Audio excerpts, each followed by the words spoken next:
Biar betik! Ada spesies kucing besar yang teror menyamak dalam gunung salji sampai dapat gelaran hantu gunung. Ini ialah harimau bintang salji. Nama saintifik dia Panthera uncia. Harimau bintang salji ni hidup di kawasan pegunungan tinggi yang bersalji di Asia Tengah, macam India, Nepal, China dan Mongolia. Depa ni yang paling kecil lah dalam kalangan genus Panthera. Lebih kurang 150 cm panjang dari kepala sampai ke pungkok, dengan ekor yang berlepi sampai 105 cm.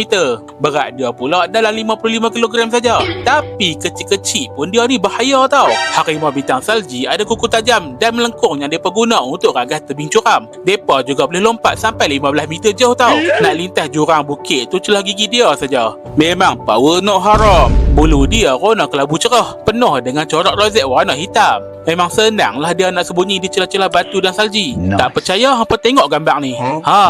Kalau hampa tak jumpa dia dalam 10 saat, memang standby nak jadi sarapan lah.